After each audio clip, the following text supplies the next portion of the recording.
నేను రాజకీయాల కొత్తగా చాలామంది పెద్దలు మాట్లాడి నలుగురు ముఖ్యమంత్రులతో కొట్లాడిన చరిత్ర ఇప్పటికీ మీ యూట్యూబ్లలో కొట్టంగానే వస్తుంది.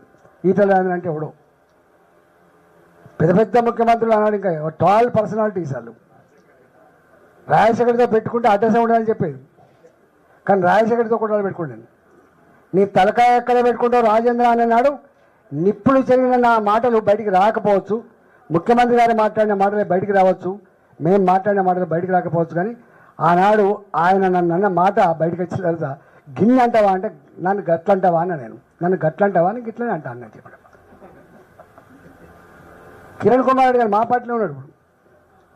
ఒక్క రూపాయి కదా అన్నాడు. నీ అబ్బాయి జాగిర్ అనుకుంటున్నావా, నీ అబ్బాయి జాగిర్ అనుకుంటున్నావా అన్న. నేను మా నవ్వుతో అప్పుడు ఇప్పుడు కలుసుకున్నాం, నవ్వుకుంటాం మేము.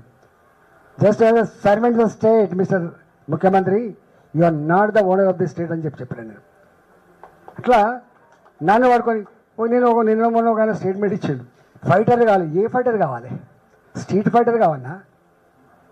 స్ట్రీట్ ఫైటర్ కావన్నా? ఏ ఫైటర్ కావాలి?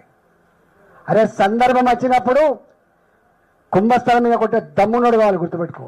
కుంభస్థలం మీద కొట్టే దమ్మునోడు కావాలి. గట్టిగా చిన్నకి గల్లీలాగి గా స్టేట్మెంట్ పడి వాడు ఫైటరా? ఫైటర్ నీ రాజ్యం, నీ అహంకారం, నీ చేతిలో అధికారం ఉన్నాడు, నువ్వు ఎంత రానోడు గొప్పోడు తప్ప వాడు ఫైటర్ తప్ప వీడు ఫైటర్ కాదు. అందుకని ఇట్లా రకరకాలు ఉంటాయి. మాలాంటి వాళ్ళం ఊరికే మాట్లాడాం మేము, మాలాంటి వాళ్ళు ఊరికే మాట్లాడాం. సందర్భం మాత్రం జయజమ్మతో కొట్లాడే సత్తా ఉన్న వాళ్ళం మేము. ఇవాళ ఈ ముఖ్యమంత్రి కూడా కొట్లాడేది మేము. ఇచ్చిన హామీలు అమలు చేయకపోతే నీ సంగతి ఏంటి బిడ్డ అని చెప్పి కొట్లాడేటువంటి బాధ్యత నాకే ఉన్నట్టుగా నేను భావిస్తున్నా. డెఫినెట్గా పనిచేస్తాను. రెండవది కంటోన్మెంట్. డెఫినెట్గా ఇప్పటిదాకా ఒకరు గుర్తు చేశాడు, నీ రాష్ట్ర ప్రభుత్వ నిధులు కేంద్ర ప్రభుత్వాన్ని ఎవరు జాగీరా?